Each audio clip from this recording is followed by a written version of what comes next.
Penguin Random House Audio presents The Warm Hands of Ghosts, a novel by Katherine Arden. Read for you by January Lavoy and Michael Crouch, with a note read by the author. To Evan, because this was a book of battlefields, and you stood with me on all of them. Et diabolus incarnatus est, et homo factus est. And the devil was incarnated, and was made man. Arthur Machen. Chapter 1. The Beast from the Sea. Halifax, Nova Scotia, Canadian Maritimes, January 1918. Freddie's clothes came to Veith Street instead of Blackthorn House, and the telegram that ought to have preceded them didn't reach Laura at all. She wasn't surprised. Nothing had worked properly. Not since December. December 6th, to be exact. In the morning, when the Mont Blanc had steamed into Halifax Harbor, oil on deck and high explosive in her hold. She'd struck a freighter, they said, and the oil caught fire. Harbor crews were trying to put it out when the flames found the nitroglycerin. At least, that was how rumor had it. No, I don't doubt it's true, Laura told her patients when they asked, as though she would know. As if after 3 years as a combat nurse, she'd learned about high explosive from the things it wrote on people's skin. Didn't you see the fireball? They all had. Her father had been in one of the boats trying to drown the blaze. Halifax afterward looked as if God had raised a giant burning boot and stamped. Fresh graves in Fairview sat snug beside 5-year-old headstones from the Titanic, and the village of the Micmac had vanished. And the post was a disaster. That was why she'd not heard from Freddie. He was her brother. He was a soldier. Of course, a backlog of his letters was lost in a sack somewhere. She had no time to think of it. She had too much to do.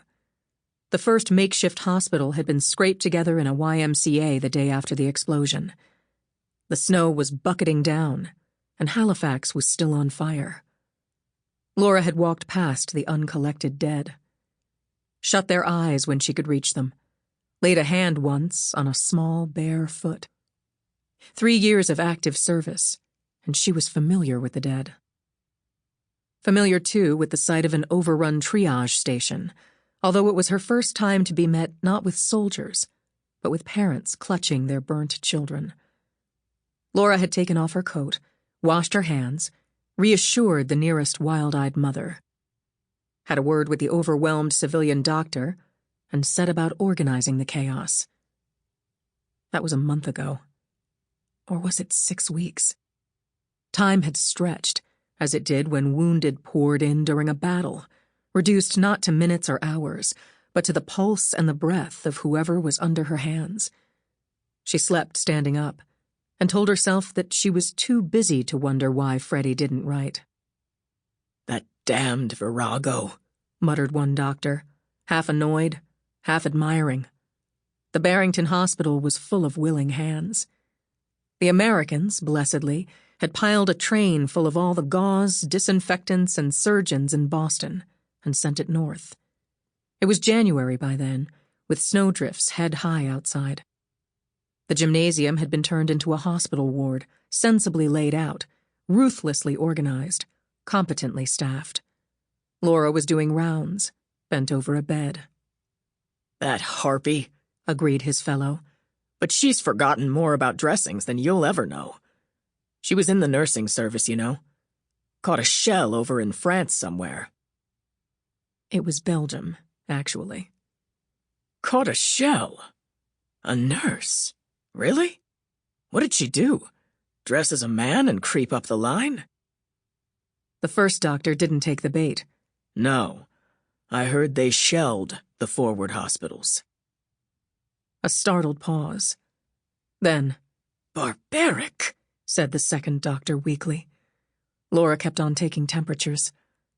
Both doctors stopped talking, perhaps contemplating trying to practice medicine under fire. "Lord," the second doctor said finally. "Think all the girls who went to war will come back like that? Cut up? Incorrigible?" A laugh and a shudder. "Christ, I hope not." Laura straightened up, smiling, and they both blanched.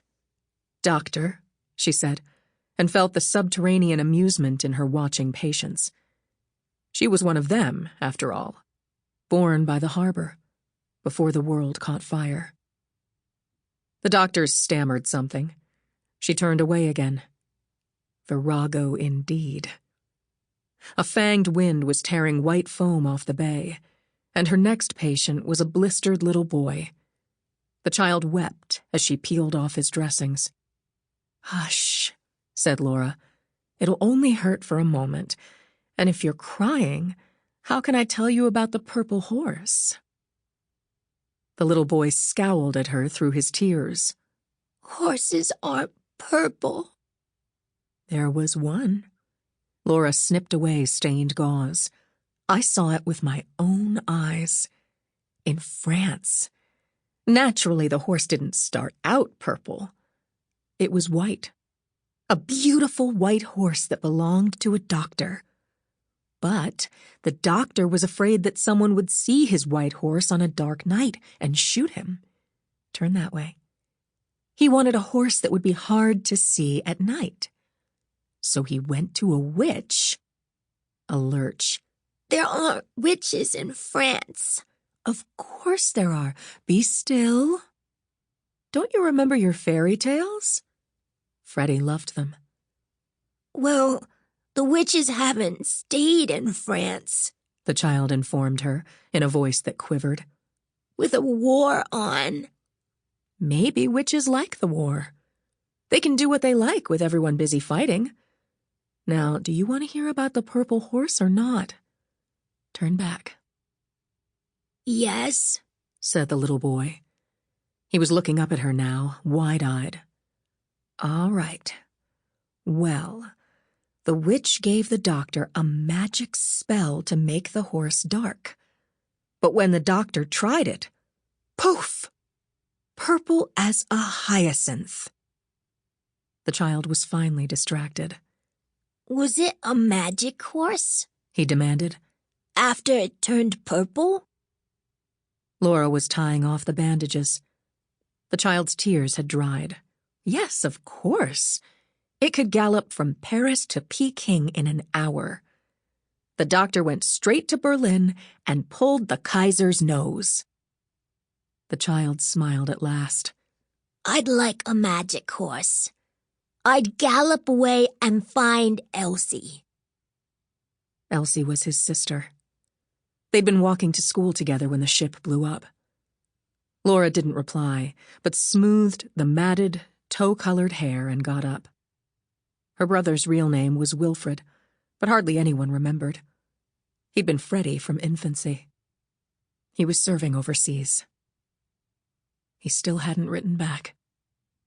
"Purple horse?" inquired the doctor in charge, passing. Unlike his civilian colleagues, he'd been behind the lines of the Somme in 16. He and Laura understood each other. They walked off together down the aisle between beds.